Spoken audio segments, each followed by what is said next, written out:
en SysACAD, por ejemplo, o casos que se han cambiado de carrera, que todavía hasta que no les sale la resolución, no los pueden dar de alta en SysACAD, y bueno, ahí se les complica mucho la cursada, ya están rindiendo inclusive. Bueno, volvamos acá. Formato de la Profe, instrucción, CODOP, dirección, ¿sí? profe, ¿Sí? disculpe. No sé si soy yo, pero lo escucho muy bajito. Eh, ¿Ahí Sí, me se lo escuchan escucha bien? bajito. ¿Me escuchan bien ahí? Sí, se Sí, escucha bien, sí, profesor. profe. Bien, perfecto. A veces me retan acá porque dice que grito cuando, cuando doy clase. Bueno, profe, no hay problema. Bueno, entonces el formato de la instrucción básica tiene esta forma que ustedes están viendo allí. Dos partes, código de operación y dirección. El código de operación es un número binario que codifica justamente qué operación se va a ejecutar.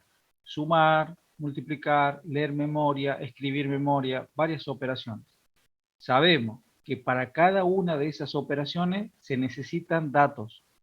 Entonces, esos datos en general están en la memoria RAM.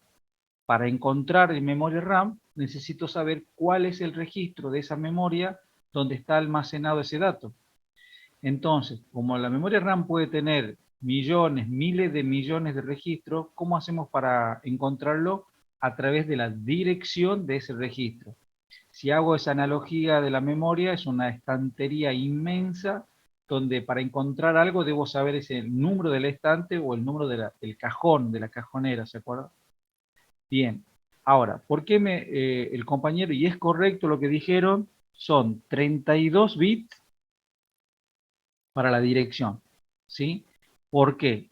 Porque la capacidad de almacenamiento dice de 4 gigabytes.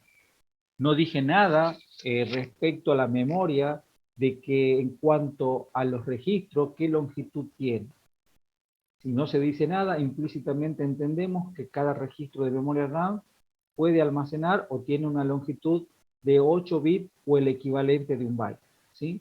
Entonces, cuando hablamos de giga, hablo en mil de millones. ¿Sí? Un 1 y 9 ceros. ¿Sí? Entonces, si son 4 gigabytes, es como que aproximadamente tenemos 4.000 millones de bytes. Ergo, tu memoria RAM debería tener 4.000 millones de registros. Disculpe, ¿Sí? profe. ¿Sí? Cuando baja el micrófono ya no se le escucha prácticamente nada. Entonces, ahí estamos entonces. Ahí está, gracias. Entonces, ahora, si cada registro tiene un byte, entonces por eso decimos que tu memoria RAM para 4 gigabytes va a tener 4.000 millones de registros. Para 4.000 millones de registros necesitas 32 bits en dirección. Y ahí es que en algún momento el compañero también habló y dijo 2 a la 32. 2 a la 32 es saber cuántas combinaciones vos podés generar con 32 bits, o sea, la potencia, 32 bits. Eso te da aproximadamente 4.000 millones. O sea que con 32 bits vos podés generar 4.000 millones de direcciones, que es lo que necesita tu memoria para tener esa capacidad de almacenamiento. Y no recuerdo bien sobre el CPU y la cantidad de operaciones que puede ejecutar son 256. Entonces acá irían 8 bits. ¿Por qué? Bueno, lo mismo. Si vos haces 2 a la 8, te da exactamente 256, ¿sí? Vale decir que vos podés con 8 bits generar 256 combinaciones distintas desde 0 hasta 255, ¿sí? En total, entonces, en total, tu instrucción tendría ¿cuánto? 40 bits, ¿sí? Y acá les pregunto, ¿cuántos registros de memoria RAM necesitará esa instrucción hipotética de 40 bits para almacenarse?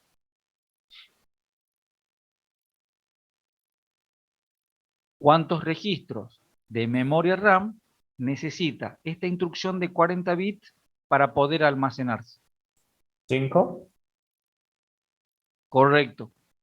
Ahora, ¿qué te tengo que preguntar?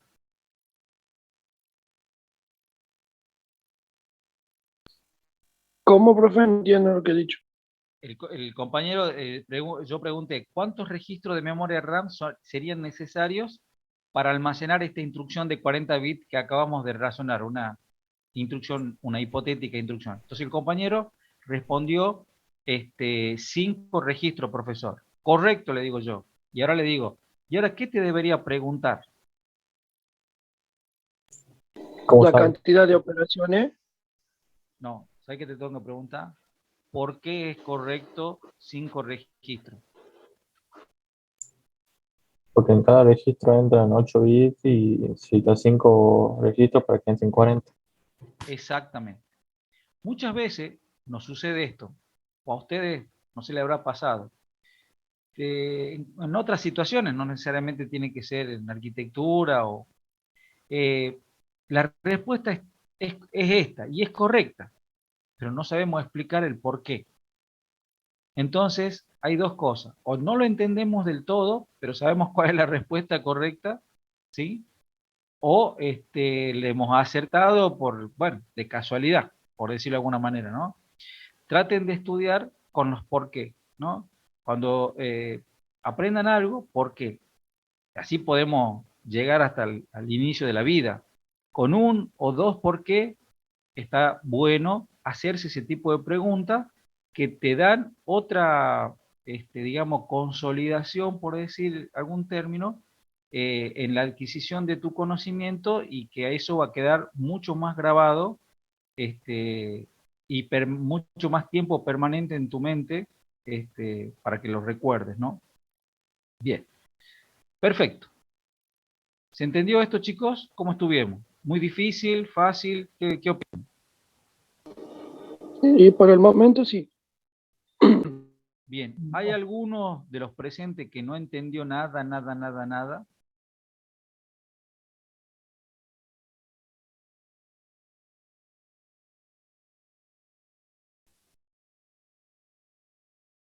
Bien, tranquilo. Seguramente por ahí debe haber alguno que no se anima todavía, ¿sí? Bueno, ¿qué vamos a hacer ahora?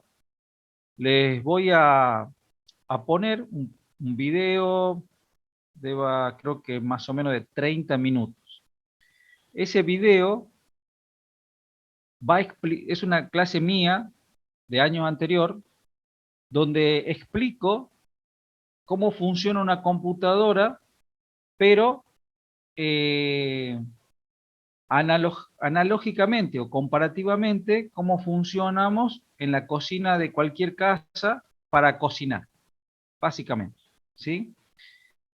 Años anteriores yo empezaba un poco con ese tipo de clases, y ahora invertí un poco y quiero ver cuál es el resultado final, ¿sí? A ver, a ver qué resulta de esto. Déjenme ver un poquito dónde estamos.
¿no es cierto?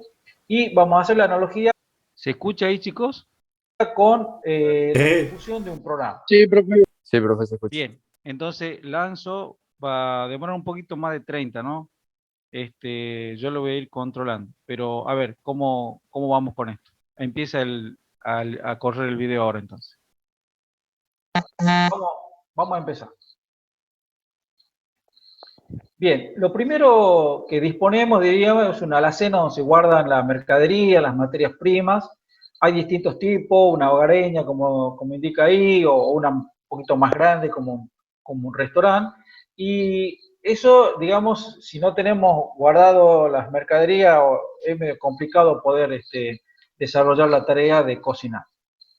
Entonces, cuanto en esa alacena que podamos tener mercadería, distintos tipos, podríamos hacer distintos tipos de platos, de comidas, ¿no?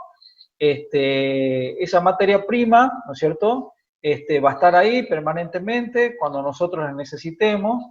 Y no solo también necesitamos tener las materias primas, la mercadería, sino además necesitamos la receta. Y eso normalmente lo tendríamos que tener en un libro de recetas. Entonces en esa alacena no solo guardamos la mercadería, sino guardamos ese libro de recetas en donde cuando uno quiere cocinar algo, vamos a recurrir a ese libro. Entonces, dice, la alacena la consideramos como un almacenamiento de una gran capacidad, depende de la alacena, por supuesto, y que cuando vamos a cocinar tenemos que extraer de ahí esa mercadería y la receta que quisiéramos hacer y pasarlo a una mesada, donde ahí vamos a empezar a operar un poquito mejor. ¿Qué pasa en la computadora, no? ¿Cómo sería esto de la alacena en la computadora? ¿Cuál sería el almacén en donde se guardarían los programas y los datos que se van a usar? Entonces, eso tiene distintas formas, ¿no? Por ejemplo, un disco rígido, un disco de estado sólido. Cuando decimos disco rígido, muchas veces van a encontrar ahora como almacenamiento magnético, para diferenciarlo del estado sólido, pendrive, micros SD, DVDs, también puede ser almacenamiento en la nube. Perfecto. Donde yo pueda almacenar tanto datos como programas, ¿sí? Pero, como dice ahí, la alacena puede guardar también los libros y se puede comportar como esos discos de estado sólido, discos externos, como un almacenamiento masivo. Entonces, el almacenamiento masivo, dice, no forma parte de los componentes vitales de una arquitectura. Ahí podría traer alguna confusión, porque en sí, cuando hablamos del componente vital de una arquitectura, lo que hace referencia básicamente es a los módulos que actúan directamente en la ejecución de un programa, ¿sí? Entonces es como ese almacenamiento masivo sería un auxiliar, sí, importante, pero a veces decimos no vital para la ejecución de un programa, ¿no? Entonces es como, si yo tengo todos los ingredientes, toda la materia prima y la receta guardada en la alacena, por sí solo estando ahí no se va a poder cocinar nada, ¿sí? Entonces yo tengo un disco rígido y tengo el programa y tengo los datos. Y mientras estén ahí, y bueno, está perfecto, pero no va a poder suceder el hecho de que se ejecute el programa, ¿sí? Sigamos. Sí, Horacio, me levantó la mano, disculpe. Sí, profe, no entendí ahí un poquito lo que sería la última parte. Sí. Vamos bien con el tipo de la analogía de la alacena con respecto a poder almacenar masivamente en un disco rígido, un estado sólido, en un pendrive. ¿Eso se entendió bien? Sí. Perfecto. Sí, Entonces, vamos a ver enseguidita cómo yo teniendo las cosas en la alacena no puedo ejecutar, cocinar. No puedo, si yo tengo en un disco rígido los programas y los datos en sí mismo, no puedo ejecutar ese programa si está ahí. Tengo que hacer algo para poder ejecutar. Y eso es lo que viene, y tal vez lo puedas entender ahora un poquito mejor. Aguantate un par de slides y ya está. Entonces, ¿qué hacemos si nos faltan, dice, cosas para nuestra receta en la despensa? O sea, ¿qué pasa si necesitamos harina y no lo tenés en la alacena? O necesito una receta que no está en ese libro que yo tengo en esa alacena. Entonces dice, hay que salir al mundo exterior a poder conseguirlo. Si fuera este tema de la cocina, tengo que ir al supermercado o un almacén de la otra cuadra, poder comprar lo que me hace falta o traer lo que me hace falta, ponerlo en la alacena o ponerlo en la mesada y poder empezar a usarlo. Entonces, si yo estoy cocinando una pizza, por ejemplo, y de golpe me está faltando queso, y bueno, voy a tener que interrumpir ese proceso de cocinar la pizza, tengo que ir al mundo exterior, al súper, al almacén de la esquina, comprar el queso, volver y recién retomar esto, ¿no? Esto pasa también muchas veces con los programas, ¿no? Se están ejecutando y muchas veces le falta un dato, entonces tiene que ser interrumpido en su ejecución, busca el dato y recién lo trae y puede seguir ejecutando. Vamos a ver quién hace todas esas cosas internamente, quién, digamos, entre comillas, ¿no? Entonces hay que ir al súper o hay que ir al almacén para poder, o sea, al exterior para poder traerlo, ¿no? Y eso es lo que estaría representando en este ejemplo de analogía, la alacena, pero después también tengo que salir mucho más afuera a poder buscar esos elementos que me faltan. Si bien es cierto, dice, contar llena de productos la alacena es una gran ventaja, pero poder ir al súper soluciona el problema del abastecimiento y de igual modo, si yo tengo muchos libros de receta, pocas veces voy a tener que ir a buscar afuera, pero a veces sí lo voy a tener que hacer. Entonces, al momento de cocinar, no estar yendo y viniendo de la alacena o al súper para poder cocinar, bueno, a ver, yo a veces lo explico de la siguiente manera. Vamos a hacer un asado. Perfecto. Entonces, no es una broma que vamos a hacer un asado, ¿no? Sí, sí, vamos a hacer un asado. Algún día lo vamos a hacer el asado, ¿ah? Festejando. Pero, vamos a hacer cuenta que vamos a hacer este asado. Voy al súper, compro la carne. Bien, traigo. Me olvidé el fósforo. Voy al súper, compro el fósforo. Bueno, me olvidé el carbón. Voy al súper. Y así, por cada cosa, y entonces me voy a demorar, no sé, 2 semanas en hacer el asado. Ahora, ¿qué ocurre si voy al súper, compro todo, vengo, lo pongo en la mesada y lo voy a hacer el asado en 2 horas, en 3 horas, ya estamos comiendo el asado? ¿Sí? Entonces, lo ideal entonces es contar siempre con la receta, es contar con los ingredientes en el lugar de trabajo que vamos a desarrollar o vamos a cocinar. Entonces, para ello, sacan el libro, para eso sacan los ingredientes y lo ponen en la mesa de trabajo. ¿Sí? Bueno, cortemos ahora y nos volvamos a... Bien, ¿cómo venimos hasta acá, chicos? Yo tengo Bien, una duda, profe. profesor. Sí. ¿Llegó a hacer el asado? Muy buena pregunta. Aún no hice el asado con los estudiantes. No lo logramos, no nos reunimos todavía porque todo el 20 y todo el 21 se dictó 100% virtual. Este va a ser el primer año, si Dios quiere, que nos podamos ver face to face, cara a cara, ya acá en la facultad. Vamos a tratar que en el próximo mes o ya terminando mayo empecemos a tener algunas actividades de a poco presenciales y ojalá, como digo, y si Dios quiere, ya en el segundo semestre estar plenamente acá en la facultad. Con algunas actividades que podrán ser virtual, pero veremos cuáles son ellas, ¿no? Por ejemplo, defensa de trabajos prácticos, lo podemos hacer virtual sin ningún problema, ese tipo de cosas, ¿no? Así que, pero bueno, muy buena pregunta. Hay que organizarnos, ¿ah? Es un proyecto eso. Bien, se entendió el tema de las alacenas. Cuando uno tiene que cocinar en una casa, va y abre la alacena, la heladera, saca los ingredientes, los pone en la mesada y puede empezar a cocinar. Si le falta algo, tiene que salir al exterior a buscarlo, ¿no? Entonces, tenerlo en la alacena, ¿qué sería? ¿Cuál de las memorias que hemos nombrado en todo este tiempo sería tener la mercadería y el libro de las recetas, ¿sí? O la receta en la alacena? La RAM. La RAM. La RAM. La RAM, exactamente. Y cuando tengo que salir al exterior,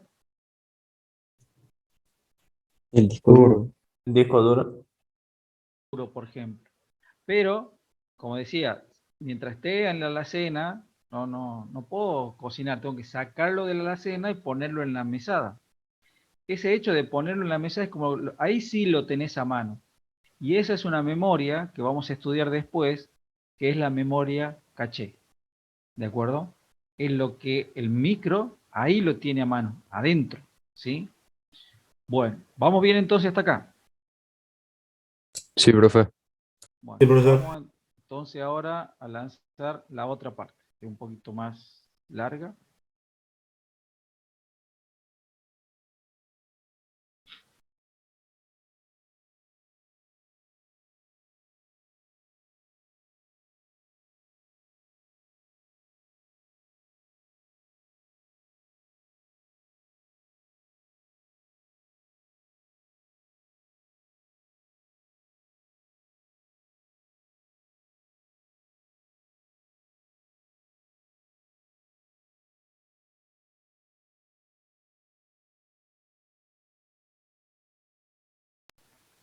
Acá, ¿no es cierto?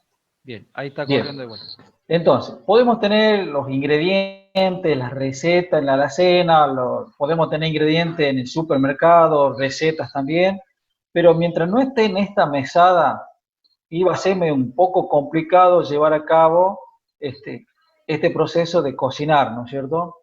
Y también el tamaño de las mesadas tiene que importar, ¿no? Entonces, tenemos receta, la ponemos en la mesada, traemos a la mesada los ingredientes y tenemos receta y tenemos ingredientes en la mesada. Y tenemos que cocinar. Perfecto. ¿Cómo se podría llevar a cabo esto, no? Sin elementos para poder cocinar iba a ser medio complicado. Y esos elementos, ¿no es cierto?, son lo que vamos a empezar a entender como algunos elementos activos en el proceso de cocinar, a distinción de lo que vamos a ver como elementos pasivos, que es el almacenamiento, ¿no?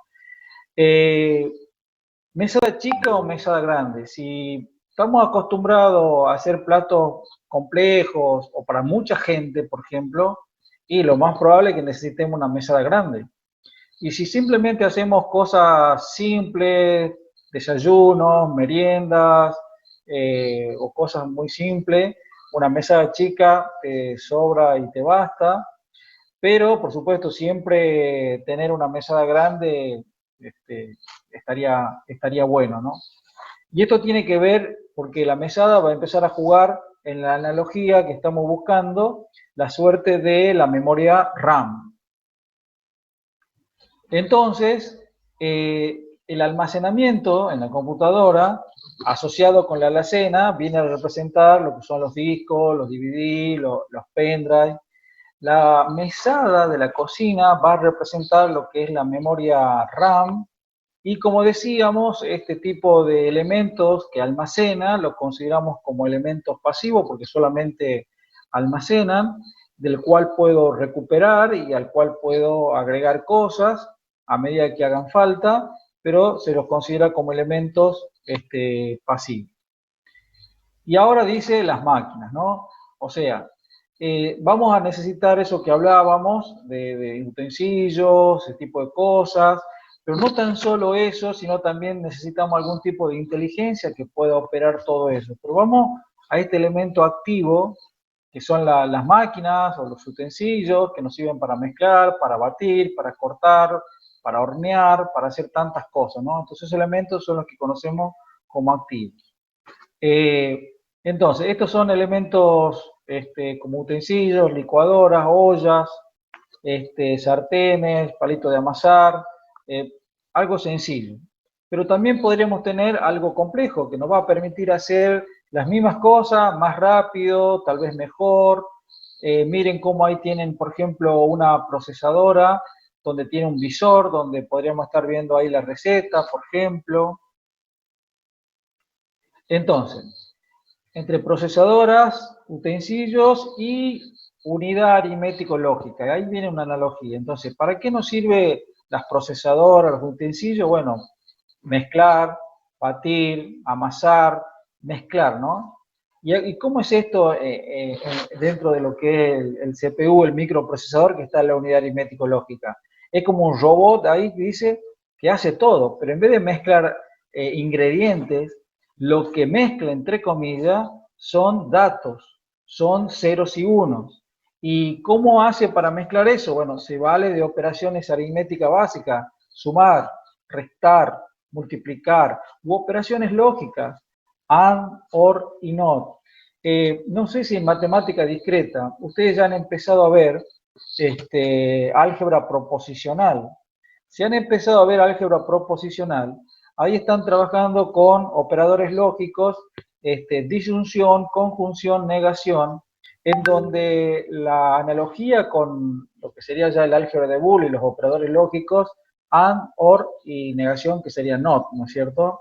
Inclusive lo pueden relacionar con la teoría de conjuntos, en donde interviene unión, intersección, y también pueden hacerlo con universo. Perfecto. Y por supuesto ahí el vacío y universo serían los valores lógicos, y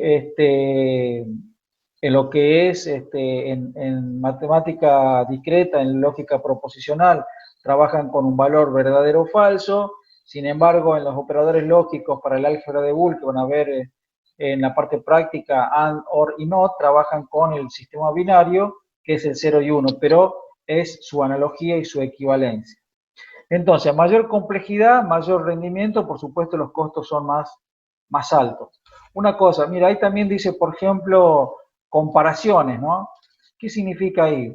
Ustedes cuando programen, muchas veces van a usar condiciones.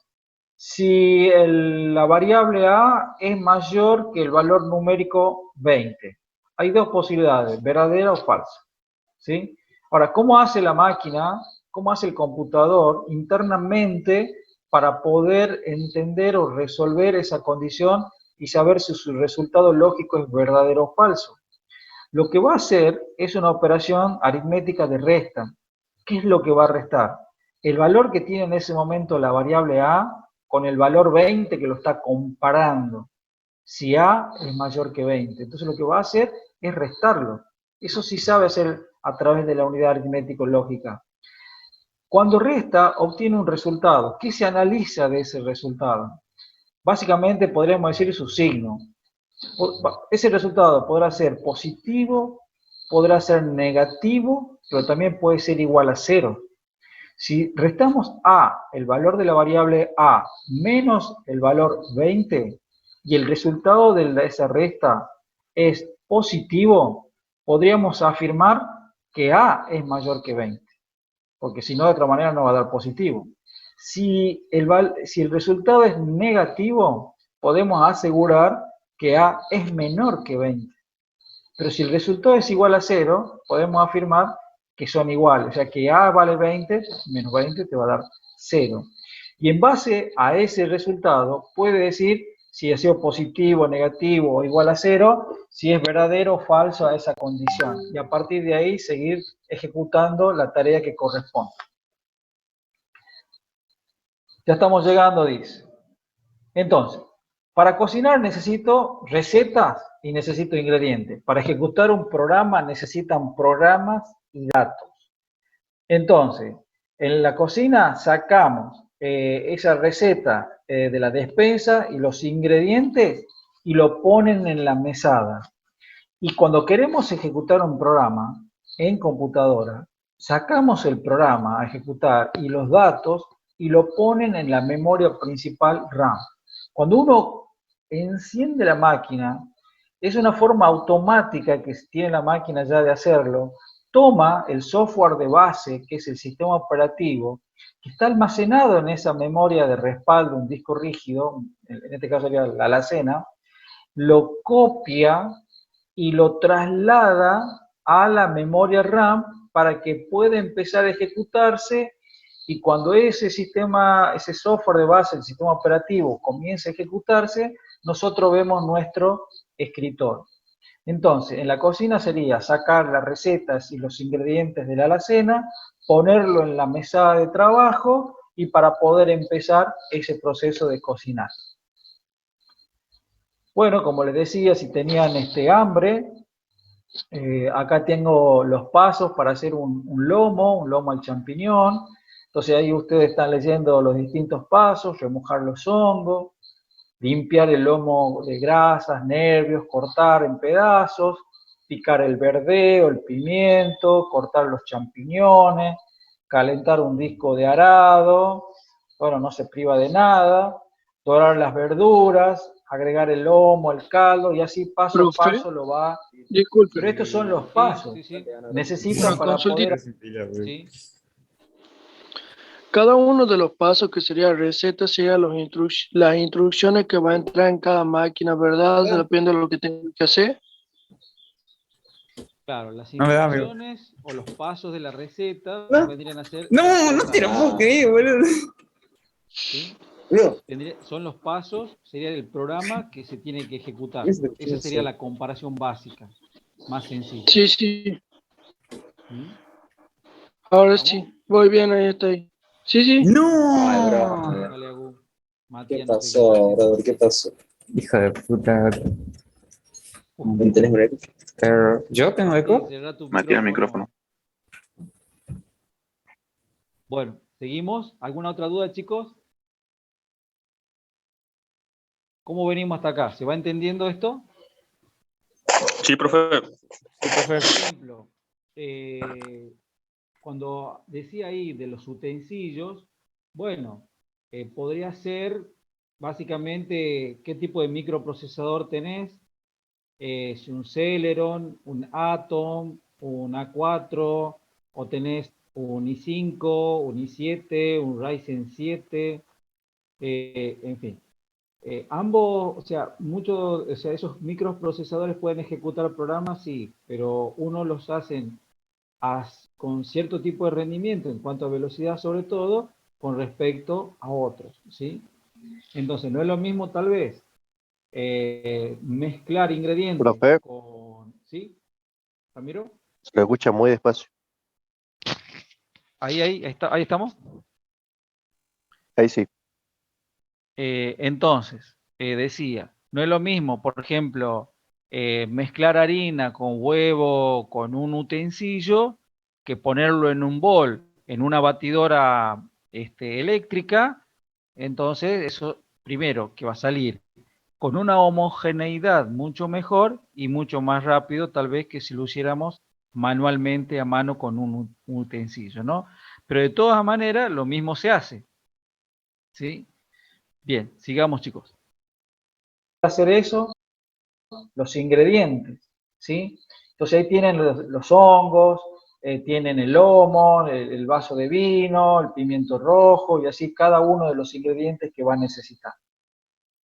Ahora, teniendo la receta y teniendo, los ingredientes, y teniendo un poco así también los elementos activos, cuchillo, horno, bandeja, licuadoras, teniendo todo eso, uno es como que lo observa, lo medita ahí, lo ve ahí, pero no se va a hacer por sí solo el lomo al champiñón, ¿no? Entonces, igual, ordenemos una lista de datos, ¿no? De mayor a menor, de menor a mayor, en orden alfabético. Tengo el programa listo, tengo la lista de personas, y bueno, pero por sí solo no se va a hacer ese ordenamiento. ¿Qué se necesita? ¿O qué no estaría faltando? Bien, algo que tenemos todos. Menor o mayor entrenado. ¿Ah? La mente es algo que hay que entrenarla, y a medida que la entrenamos y la entrenamos, somos un poquito mejor para hacer algo, ¿no? Bien, Entonces acá estamos hablando de quién es ese cerebro para que pueda cocinar. El cocinero, ¿no? Este cocinero que va a usar esos elementos activos, va a usar la receta, va a usar los ingredientes, y él es el encargado de operar todo eso y poder llevar a cabo el plato que queremos preparar. Bien, entonces, como dice ahí, el que lleva la batuta, ¿no? Entonces, el cocinero, ¿qué hace? Lee el primer paso, la primera instrucción de la receta. Para cada instrucción que lee, tiene que interpretarla, ¿sí? Entonces, volvemos un poquito para atrás, decía la receta, remojar los hongos. Entonces, el cocinero lee este paso, luego busca, ¿no? Lee el primer paso, remojar los hongos de pino en vino blanco por 30 minutos hasta que se hidraten. Eso lo lee y al mismo tiempo para nosotros es totalmente implícito, ya lo va interpretando, ya va sabiendo un poco qué es lo que tiene que hacer. Lee, interpreta, busca el ingrediente y realiza, ¿sí? Entonces, acá lo que va a describir un poco ese paso, donde lee la primera instrucción de la receta, por cada instrucción la interpreta y luego realiza las acciones necesarias para cumplir con la instrucción. Toma el vino, toma los hongos, los pone dentro del vino y lo deja ahí para que pueda hidratar. Entonces, terminado ese paso, vuelve a la receta, dice, a leer el siguiente paso, se dice acá la siguiente instrucción. Y comienza todo el ciclo de nuevo, y esto se llama leer, interpretar y ejecutar. Pero nos detengamos un poquito, analicemos un poquito más en detalle, ¿no? Ustedes leen, posiciónense en ese momento, leen del libro, de la receta, el paso 1. Interpretan lo que tienen que hacer. Luego toman los ingredientes y, en este caso, el hongo lo pusieron en el vino. Perfecto. Ahora tienen que ir al siguiente paso. Vuelven al libro. Leen el segundo paso, interpretan, que era tomar el lomo y desgrasarlo. Entonces, buscan el lomo, el ingrediente, y ejecutan desgrasar el lomo. Si ustedes analizan cada vuelta, por decirlo, leer del libro, cada paso, leer del libro, cada paso es, digamos, de igual manera, voy a leer, voy a interpretar, pero la acción concreta es distinto. El primero era mezclar el vino, poner en el vino los hongos, en la segunda era desgrasar el lomo. Entonces, pero leer la receta, el paso, e interpretar, básicamente lo hacemos de la misma manera. La acción concreta, la ejecución concreta es la que cambia. Entonces, básicamente lo que es leer e interpretar, vamos a ver, cuando ya analicemos en profundidad esto de las instrucciones dentro del computador, se va a hacer básicamente de la misma manera, pero la ejecución propia, la acción propia es distinta. Entonces, ¿quién es el cocinero acá? La unidad de control. Ese bloquecito que tiene adentro el CPU, el microprocesador, esa es su inteligencia, ¿no?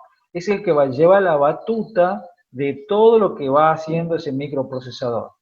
Entonces, los datos están en la memoria y por lo tanto las instrucciones también, y no se van a procesar dentro de la memoria. ¿Dónde se procesa? ¿Dónde se lee, se interpreta y se ejecuta? Dentro, por decimos, del microprocesador. Entonces, la unidad de control que está dentro del micro, dentro del CPU, es quien se encarga de leer la instrucción, primera instrucción del programa, luego va a interpretar, va a decodificar esa orden y luego va a ejecutar. Lo que dice ahí es que esa instrucción va a hacerlo paso a paso en cada ciclo del reloj. Vamos a ir más adelante sabiendo lo que es eso, y eso se considera como una microoperación, ¿no? O sea, la ejecución, por decir, completa es hacer el lomo, por decir. Esa es la macro. Y la microinstrucción podría decir, ponga el hongo en el vino, desgrase y así paso a paso. pero inclusive cada una de esas ahora microoperaciones se pueden transformar en microoperaciones a su vez que hacen que se pueda leer, interpretar y ejecutar. Entonces, eso básicamente es ciclo de búsqueda de la instrucción, se llama ciclo de fetch, y luego la ejecución propia de esa instrucción. Y eso es lo que está haciendo constantemente el computador. Lee, interpreta y ejecuta. Ciclo de fetch, ciclo de ejecución. Ciclo de fetch, ciclo de ejecución. Hasta que son las 5 de la mañana y apago la máquina. Bueno, acá podemos tener cocineros complejos, por decirlo, muy experimentados, pueden hacer un montón de cosas, o tener uno más simple, con la cocina más simple que los otros, que no solamente saben hacer muchos platos complejos, sino también tienen todos esos elementos activos de procesadora complejos que los hacen preparar platos, como digo, más sofisticados y tal vez para mayor cantidad de gente. Entonces, esto, ¿no? Dice, grandes cocineros o el aficionado, modernos procesadores o procesadoras o utensilios simples.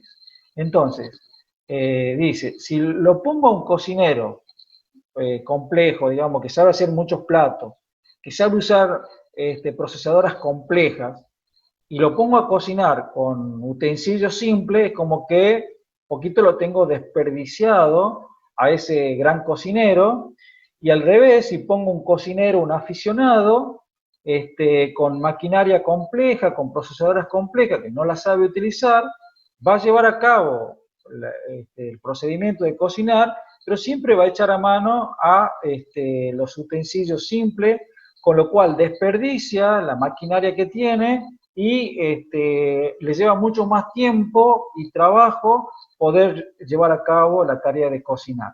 Entonces la idea es tratar de emparejarse, dice ahí, si yo pongo un cocinero aficionado con utensilios, pero para hacer cosas simples, perfecto, ¿para qué quiero tener una gran cocina, un gran cocinero, si lo único que quiero es hacer un desayuno simple, hervir un par de salchichas, hervir papas, o sea, cosas simples, ya te sobra. ¿Para qué quieres tener una licuadora que se hace todo automáticamente? ¿No?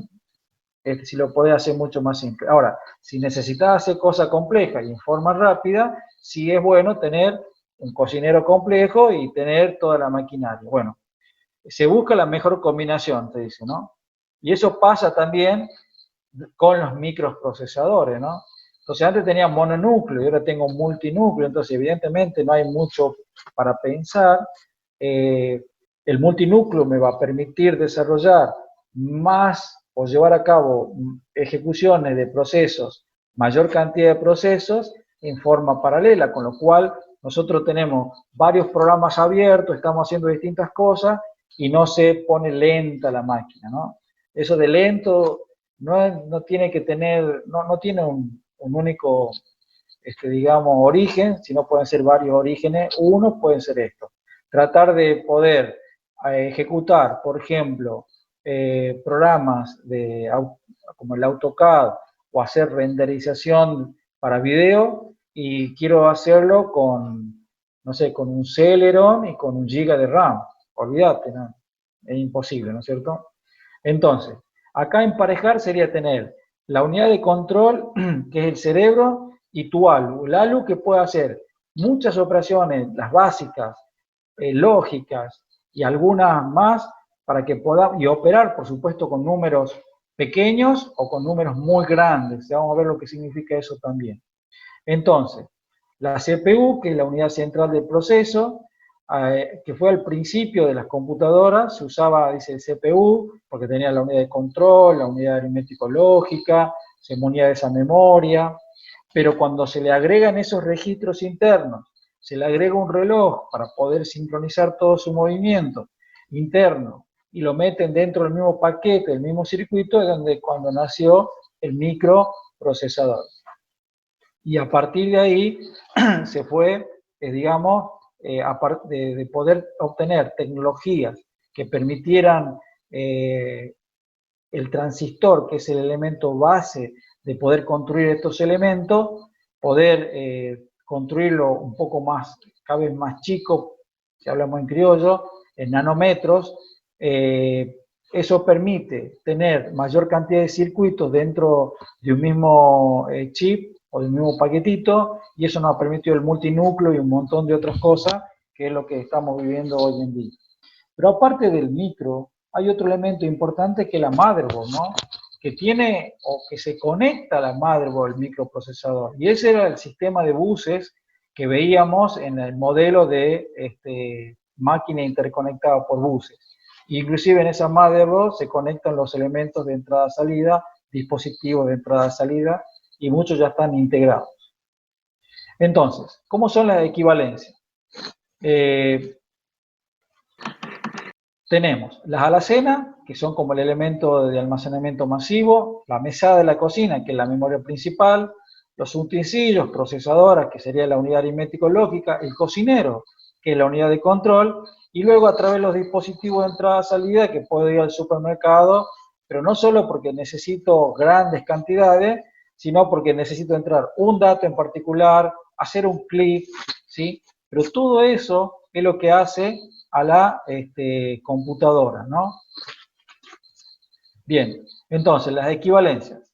Alacenas, libros de cocina, almacenamientos masivos. Puede ser un disco duro, puede ser un pendrive, puede ser una micro SD. Equivalencia de mesada es nuestra memoria principal. Tal vez entonces cuando tengo una mesada más grande puedo poner más elementos, las recetas, más cantidad. ¿Puedo volver al anterior? Sí. PowerPoint anterior. Sí. Ahí estamos. Sí. Bien.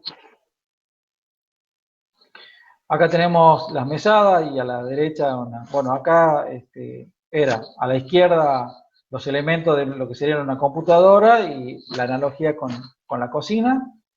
Acá tenemos la cocina a la izquierda, digamos, que son la mesada, y a la derecha infografías de plaquitas de memoria RAM. Profe, una pregunta. Usted Sí. después lo sube a esto, ¿verdad?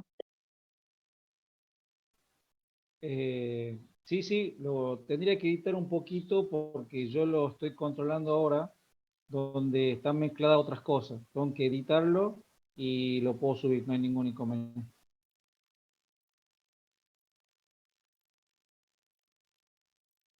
Sí. Ah, listo, perfecto. Gracias. Y acá tenemos los dispositivos de entrada, puede ser teclado, puede ser un lector de código, puede ser un escáner, una tableta digitalizadora. Tengo de salidas como impresora, como monitor, audio, pero también tengo mixto porque puedo tener una pantalla táctil, ¿no es cierto? Tengo una plaquita ahí para dotar una PC de escritorio del sistema de wireless, o de inalámbrico, de conexión inalámbrica. Entonces todo se conecta por dispositivos de entrada-salida. Entonces, y bueno, por supuesto, ¿dónde conecto un pendrive, un puerto USB? ¿Dónde conecto la plaquita para wireless? Un PCI, por ejemplo, un slot PCI, y así, ¿no? Entonces, por eso cuando tengo la imagen de la máquina interconectada por buses, ese módulo de entrada-salida, básicamente lo que representa serían los puertos de entrada o de salida. Bien, el ALU, que serían las procesadoras, ¿no es cierto?, está dentro del microprocesador, ¿sí? Está dentro, el microprocesador internamente tiene el microchip, donde está, digamos, la unidad aritmético-lógica, la unidad de control, el conjunto de registro. Más adelante también vamos a hablar de que tiene memoria caché y tiene muchas otras cosas. Eso está montado dentro de otro paquetito que es su conjunto, que le da los pines para poder conectar a la placa base, que su conjunto es el que se llama microprocesador. Luego tengo la unidad de control, que también está dentro de ese microchip del micro. En este caso, bueno, un Core i9, perfecto. Por ahí, el trabajo práctico 11, que era ese de conceptual, que habla de poder investigar por parte de ustedes tecnologías actuales de microprocesadores, yo no me voy a molestar si quieren agarrarlo ya y empezar a hacerlo.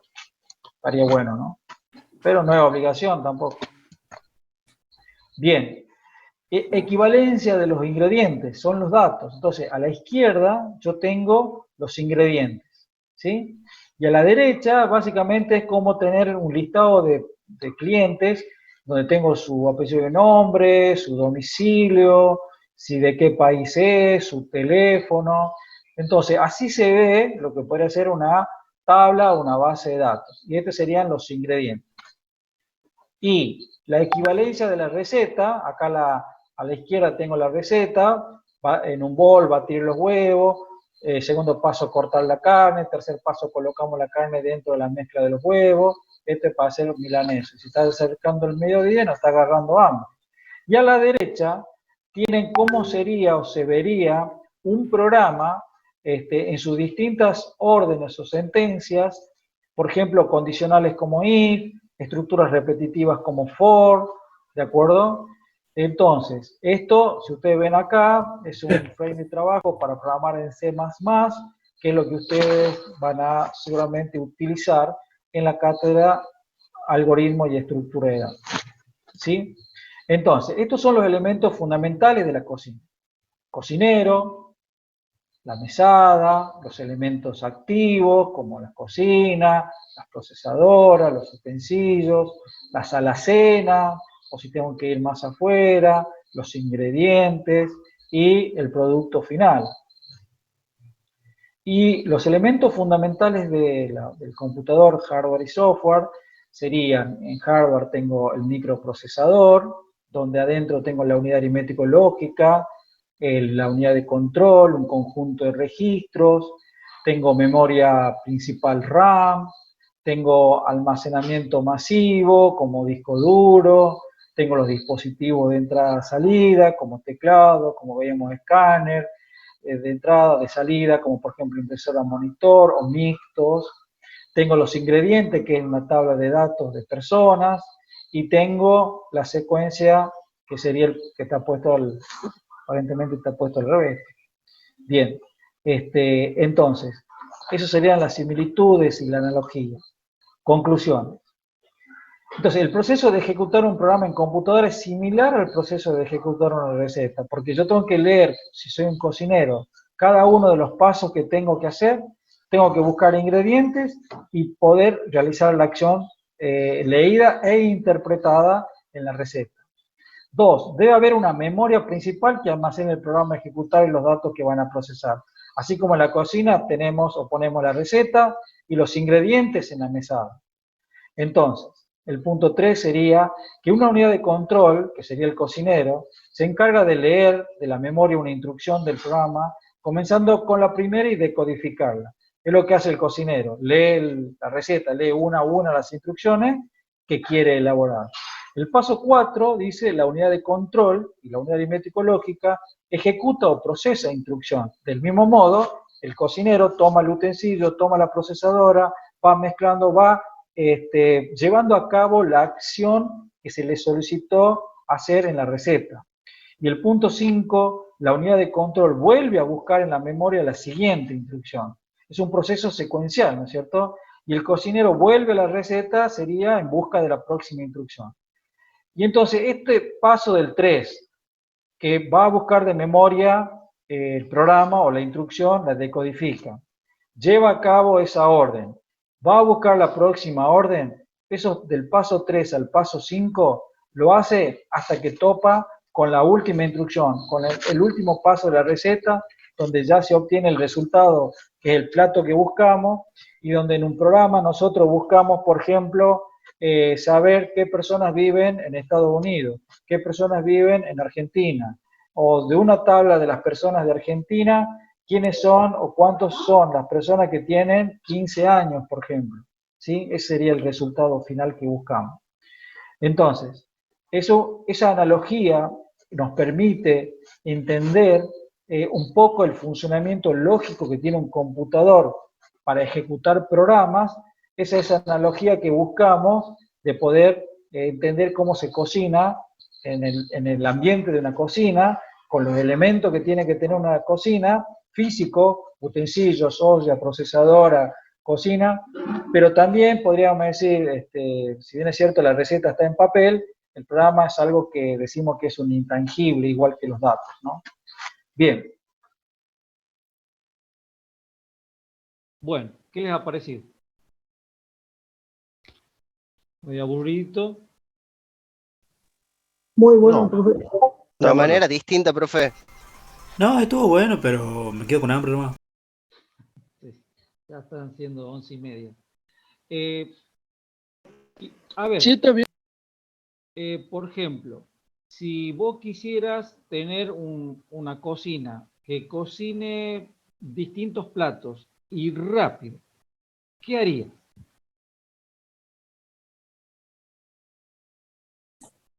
Tengo que tener los Estos dos datos. cocineros.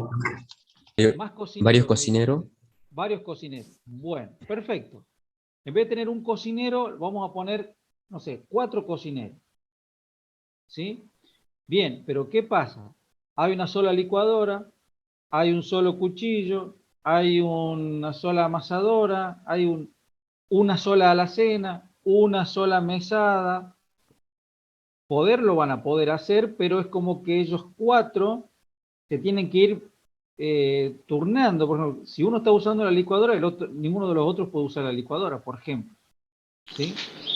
Entonces van a ser como unos turnos entre cada uno por Claro, una diferente actividad. Pero hay poca eficiencia en eso. claro, también. O sea, por ejemplo, si uno está usando la licuadora, tal vez otro podrá usar otros utensilios que ese cocinero no lo está usando en ese momento y que le sirve para hacer algunas acciones hasta que se pueda desocupar la licuadora, y así los otros cocineros. Ahora, tengo los 4 cocineros y tengo una cocina de esas características. ¿Qué le sumarían a la cocina para que los cocineros pudieran trabajar a pleno? ¿Otra alacena? ¿O tres Otra más? alacena, más utensilios, ¿Una más mesada más grande? licuadora, una mesada más grande. O sea, tratar de tener lo mismo, pero duplicado, cuadriplicado, para que los cocineros no tengan que esperar. Vieron que las procesadoras la asimilaba a la unidad aritmético-lógica, ¿no? Entonces, si tu microprocesador tiene una sola unidad aritmético-lógica, se va a complicar. Si tiene 2, si tiene 4, si tiene 8, mejor, porque puede hacer operaciones en forma como paralela, ¿de acuerdo? Entonces, en la hora del multinúcleo, ¿sí? Internamente el microprocesador tiene una pequeña memoria que se llama caché, ¿sí? Que no la vemos por ahora, yo la voy mencionando nada más. Ahora, adentro del microprocesador, cada núcleo podrá manejar un nivel de caché, pero posiblemente los otros niveles de caché lo compartan y la memoria RAM la comparten. No hay una memoria RAM para un núcleo de un microprocesador, otra memoria RAM para otro núcleo del microprocesador. Hay una sola memoria RAM que la comparte el microprocesador internamente todos sus núcleos. ¿Sí? Entonces, se trata de avanzar en el rendimiento de los computadores a partir de poder tener más circuitos internos que le permita tener más núcleos, cada núcleo que maneje su propia memoria caché, y bueno, ¿qué será el día de mañana? Capaz que cada uno también maneja su propia memoria RAM, pero podrían estar ejecutando los distintos núcleos un mismo programa, con lo cual se complejiza más todavía, ¿no? O sea, tener 4 cocineros, pero desarrollando una misma receta, no que cada uno tenga una receta distinta. Se va entendiendo, ¿no? Sí, sí. Sí, profesor. Bien, porque en toda preparación de un plato, no necesariamente todos absolutamente los pasos son secuenciales. Por ejemplo, eso que veían ustedes en esa grabación, que había que colocar los hongos, los champiñones, remojarlos en vino, y el paso siguiente había que desgrasar el lomo y cortarlo en bifes de 3 centímetros. Esas 2 acciones se podrían haber hecho en forma paralela por 2 personas distintas, o necesariamente tenían que ser secuencial. Se puede hacer en paralelo. Claro, ahora, por ejemplo, cocinarlo al bife no se podía hacer si no lo has cortado antes. O sea que el hecho de desgrasar y cortar en bife era necesariamente anterior a poder empezar a cocinarlo en una plancha, por ejemplo, ¿no? Y eso pasa también en los programas. ¿Hay instrucciones que se podrán ejecutar en forma paralela? Sí. Y hay otras que necesariamente necesitan esperar que se ejecute una para poder ejecutarse. Por ejemplo, A igual a B más C. Y tengo otra instrucción que dice que Z es igual a A al cuadrado. O sea, hasta que no se ejecute A igual a B más C, no se puede ejecutar Z igual a A al cuadrado. Ahora, si yo digo A igual a B más C y la siguiente dice Z igual a M al cuadrado, no hay dependencia de datos. Se pueden ejecutar las dos operaciones en forma paralela. ¿Sí? Bien. ¿Cómo se entendió un poco? Más o menos. Más o menos, profesor. Sí, profe. Sí, más o menos. Es normal. Uno Sí. va entendiendo y a medida que lo va repasando, lo va viendo, empieza a penetrar y se empieza a entender más. Bueno, nos queda unos 10 minutitos más o menos. Vamos a ver dónde estamos.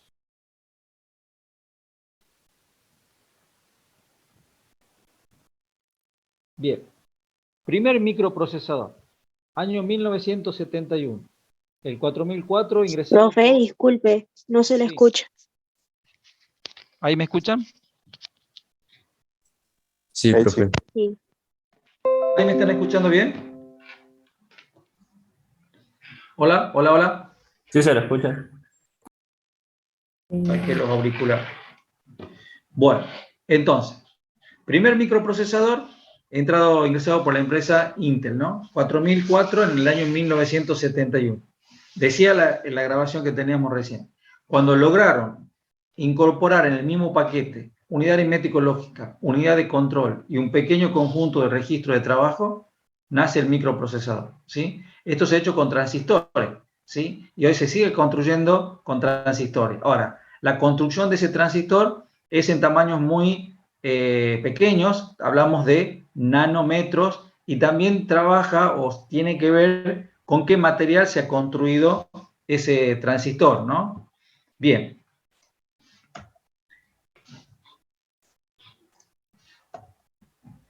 Esa es una infografía de ese microprocesador, ¿sí? Adentro de ese microprocesador decimos que tiene ALU, unidad aritmético-lógica, tiene unidad de control, tiene registros, ¿sí? Así como la memoria RAM tiene registros, internamente el microprocesador también tiene registros, ¿sí? Donde almacena instrucciones y datos.